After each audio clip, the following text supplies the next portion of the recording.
ایک سچے مسلمان کا تذکرہ چل رہا تھا. المؤمن الصادق، المسلم الحق، سچا مسلمان، صحیح ایمان والا. اللہ کے نبی صلی اللہ علیہ وسلم نے بتایا اور سچ بتایا کہ ایک وقت ایسا آئے گا اسلام کا نام رہ جائے گا اور قرآن کے نقوش رہ جائیں گے، نہ اسلام کی زندگی رہے گی نہ قرآن کی زندگی رہے گی.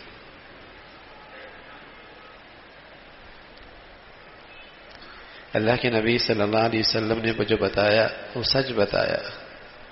سیأتی علی الناس زمان، ایک وقت ایسا آئے گا اسلام کا نام رہے گا، اسلام نہیں رہے گا، اسلام کی زندگی نہیں رہے گی. قرآن کے الفاظ نقوش رہ جائیں گے، قرآن مجید کی زندگی کہیں نظر نہیں آئے گی.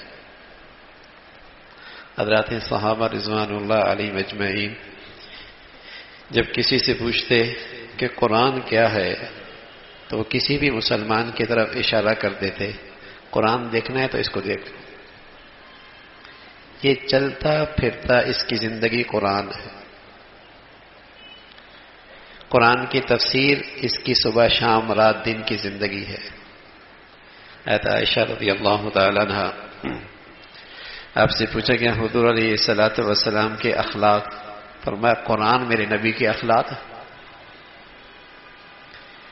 الفاظ میں دیکھنا ہے میرے نبی کے اخلاق تو قرآن میں دیکھ لو، اور قرآن کی اخلاق دیکھنے ہیں تو میرے نبی کی زندگی دیکھ لو.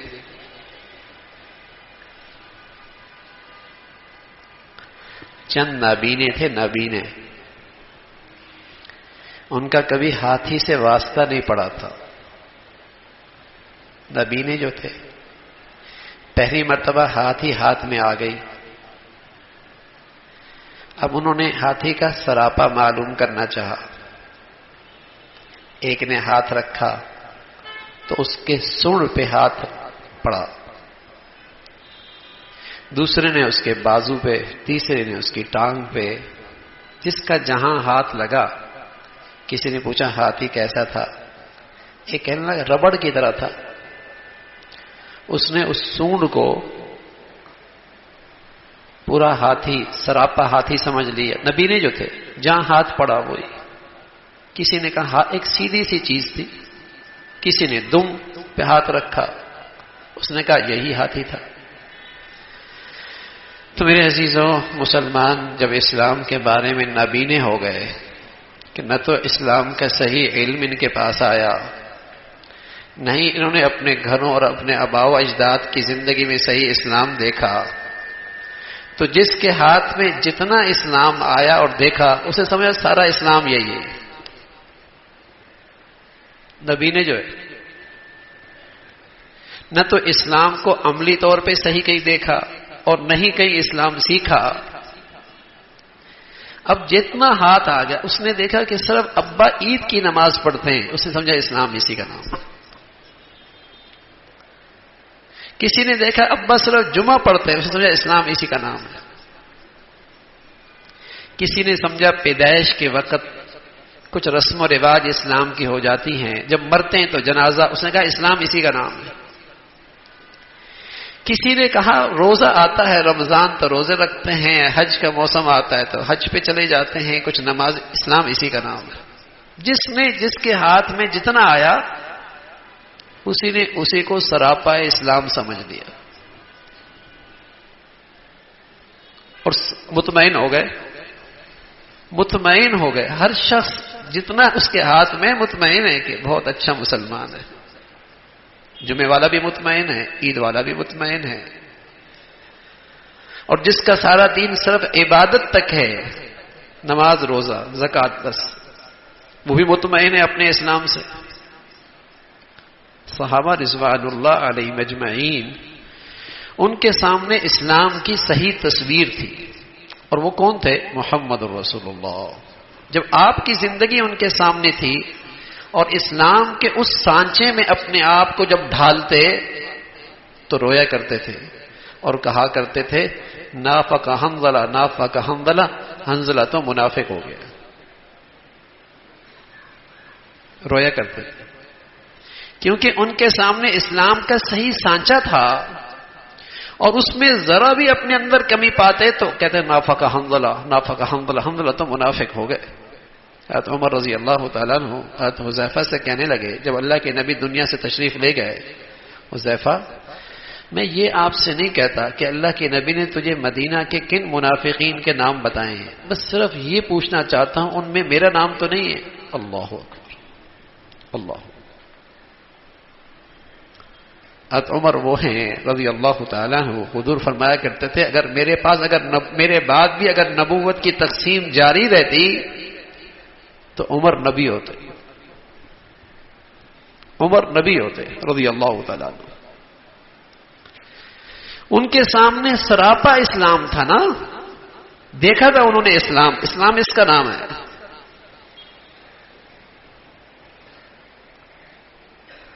ہمارا معاملہ ان نبینوں کی طرح ہے، ہمارا معاملہ ان نبینوں کی طرح ہے، جتنا دیکھا جتنا سنا مطمئن ہے۔ یعنی ایک دوپٹے والی بھی مطمئن ہے جس نے ساری زندگی اسلام کا، حیا کا اور پردے کا حکم پہ عمل نہیں کیا۔ ناچنے گانے والی بھی مطمئن ہے، وہ بھی کہتی ہے میں لوگوں کی تفریح کا سامان پیش کرتی ہوں، لوگوں کو راحت پہنچاتی ہوں، وہ بھی مطمئن۔ بلکہ اب تو چور ڈاکو بھی اپنی اس حرکت پہ مطمئن ہیں کہ ہم امیروں سے لیتے ہیں، غریبوں میں تقسیم کرتے ہیں۔ ہر ایک کے پاس ایک فلسفہ ہے اپنے آپ کو مطمئن کرنے کا، ہر ایک کے پاس فلسفہ ہے، اس لیے کہ اللہ کے نبی کی زندگی نہیں ہے سامنے، مطمئن ہے۔ تو حضور علیہ الصلوۃ والسلام نے فرمایا کہ وقت آئے گا کہ اسلام کا نام رہ جائے گا، قرآن کے نقوش رہ جائیں گے، زندگی اسلام کی اور قرآن کی نہیں رہے گی، زندگی نہیں رہے گی۔ تو ہم وہ علم سیکھ رہے ہیں اس مجلس میں کہ المسلم الصادق، ایک سچا مسلمان کیسا ہوتا ہے، المؤمن الحق، ایک سچا ایمان والا ہوتا کیسا ہے، اس کا اللہ تعالی سے تعلق، اس کا اپنی ذات سے تعلق، اس کا مخلوق سے تعلق، اس کا اپنوں سے تعلق، اس کا بیگانوں سے تعلق کیسا ہوتا ہے وہ۔ تو بات چل رہی تھی کہ وہ مسلمان جس کا اللہ سے تعلق ہوتا ہے وہ ارکان اسلام کا اہتمام کرتا ہے، اسلام کے جو بنیادی فرائض ہیں، نماز، زکوٰۃ، اور آج بات ہے روزہ، اس کا اہتمام کرتا ہے۔ مسلمان رمضان کے مہینے کو عام 11 مہینوں کی طرح نہیں گزارتا، سچا مسلمان کبھی عام مہینوں کی طرح انہیں نہیں گزارتا، وہ جانتا ہے یہ مہینہ خالص عبادت کا مہینہ، تربیت کا اور ایمان کی تازگی کا مہینہ رمضان آتا ہے۔ کوئی سمجھتے ہیں رمضان آیا اب رمضان میں خوب کمائیں گے۔ اللہ کے نبی صلی اللہ علیہ وسلم جب رمضان آتا تھا، عائشہ فرماتی ہیں کہ ویسے تو سارے رمضان میں بڑی محنت اور مشقت کرتے تھے، لیکن آخری عشرے کے اندر تو اللہ کے نبی صلی اللہ علیہ وسلم محنت اور مشقت میں اتنی حد کرتے کہ پوری رات اللہ کی عبادت میں اٹھتے تھے اور اپنے گھر والوں کو بھی اٹھایا کرتے تھے اور خود مجاہدہ کرتے تھے۔ مسلمان سمجھتا ہے آخری عشرہ کمانے کا ہے، سیزن لگے گا کاروبار کا۔ کچھ سمجھتے ہیں رمضان آتا ہے سونے کے لیے، خوب سوئیں گے۔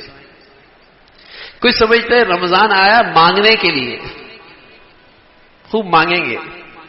اور کچھ سمجھتے ہیں رمضان آیا ہے اس کی راتوں کو خوب کھیلیں گے، لہو لعب، خوب کھیلیں گے، راتوں کو کھیلیں گے، صبح سوئیں گے۔ اگر یونیورسٹی چل رہی ہے، کالج چل رہا ہے، تو پھر آخری عشرے کے اندر وہ بھی ختم ہو جاتا ہے، تو راتوں کو کھیلیں گے اور دن کو سوئیں گے۔ مسلمانوں میں پہلے ایسا کچھ نہیں ہوتا تھا۔ پہلے جو مسلمان سچے ہوتے تھے اپنے اسلام میں، وہ دن کو روزہ رکھتے تھے اور دن میں کثرت سے تلاوت کرتے تھے اور کثرت سے نوافل پڑھا کرتے تھے۔ اور راتوں کو قیام کیا کرتے تھے، دعائیں کیا کرتے تھے، تہجد پڑھتے تھے، تراویح پڑھا کرتے تھے۔ جب مسلمان سچے ہوتے تھے تو ان کے رمضان یوں گزرتے تھے،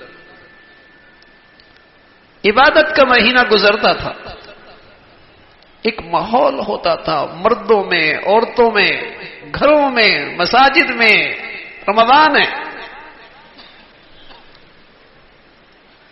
پھر نبی صلی اللہ علیہ وسلم فرمایا کرتے تھے رمضان آتا ہے ایمان والوں کا اللہ مقابلہ دیکھتے ہیں، ایمان والوں کا اللہ تعالیٰ مقابلہ دیکھتے ہیں، اور فرمایا اللہ کو اپنے نیکیوں کا مقابلہ دکھاؤ نا، ایک دوسرے سے آگے بڑھو۔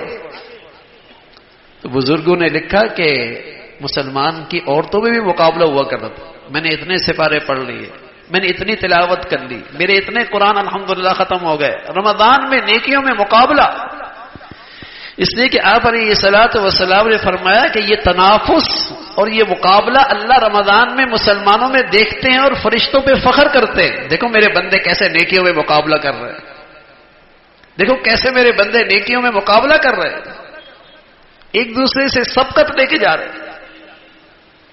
اتنے قرآن ختم ہو گئے، اتنے نوافل ہوئے، ایسی عبادت ہوئی، رمضان آیا۔ تو حضور علیہ الصلوۃ والسلام خود رمضان میں، عائشہ فرماتی ہے رضی اللہ تعالیٰ عنہ کہ اپنے گھر والوں کو بھی اٹھایا کرتے تھے، اہتمام ہوتا تھا۔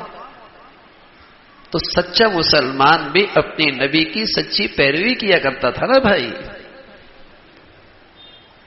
سچا مسلمان اپنی نبی کی سچی پیروی کیا کرتا تھا، محبت جو تھی، عقیدہ جو ہے، ایمان جو ہے اپنے پیارے نبی پہ، اہتمام ہوتا تھا رمضان۔ تو مسلمان رمضان میں ایک طرف تو رات کے روزے، دن کے روزہ، رات کو قیام، تراویح، تہجد، دعائیں، اور ساتھ ساتھ جانتا تھا کہ اس روزے کا مجھ پہ کیا حق ہے، اس روزے کا مجھ پہ یہ حق ہے کہ میں اپنی زبان کو سنبھال لوں، میں اپنے اعضاء اور جوارح کو گناہوں سے بچا لوں، اس رمضان، اس روزے کا مجھ پہ حق ہے کہ میں حلال سے رکا تو حرام سے بدرجہ اولا پرہیز اختیار کروں۔ تو رمضان مسلمان کو، ایک سچے مسلمان کو ایک نئی تازگی دے کے جایا کرتا تھا۔ جیسے آدمی کے کاروبار میں سیزن اچھا لگ جائے تو اس کے کاروبار میں ایک نئی تازگی آ جاتی ہے، کاروبار میں جان آ جاتی ہے، اس کے کاروبار میں جان آ جاتی ہے، سیزن لگ گیا، سارا نقصان پورا ہو گیا، ساری کمیاں پوری ہو گئی، ایسا سیزن لگا ہے۔ سبحان اللہ، 11 مہینے میں اللہ کی بندگی میں جو کمیاں، جو کوتاہیاں، جو کمزوریاں رہ گئیں، رمضان کا مہینہ ایسا وصول کیا کہ ساری کمیاں پوری ہو گئی، خوب سیزن لگا، اور ماشاءاللہ اس کی ایمانی زندگی میں جان آ گئی، اس کی ایمانی زندگی میں جان آ گئی۔ پھر ایک سچا مسلمان جس طرح نماز فرائض کا اہتمام کرتا ہے تو نفلی نمازوں کا بھی اہتمام کرتا ہے، جس طرح زکوٰۃ کا اہتمام کرتا ہے نفلی صدقات کی بھی کثرت کرتا ہے، اور جس طرح رمضان کے روزوں کا اہتمام کرتا ہے نفلی روزوں کا بھی اہتمام کرتا ہے۔ آپ علیہ الصلوۃ والسلام فرمایا کرتے تھے جس نے شوال میں 6 روزے رکھے، رمضان کا روزہ، مہینے کا روزہ رکھا، اس نے ایسا جیسے پورے سال کے روزے رکھے۔ محرم کا روزہ آیا، عرفہ کا روزہ آیا، ہاں تو ان روزوں کا بھی اہتمام کیا کرتا ہے مسلمان، جو کہ فرائض میں اگر کمی پیشی رہ گئی نفلی نماز سے پوری ہو جائے گی، نفلی صدقات سے پوری ہو جائے گی، نفلی روزوں سے پوری ہو جائے گی۔ تو مسلمان رمضان کے روزوں کا، فرائض کا، ارکان اسلام کا ایسا اہتمام کرتا تھا۔ اللہ تعالی ہم سب کو سچے مسلمان کی صفات اور آپ کے اعمال نصیب فرمائے۔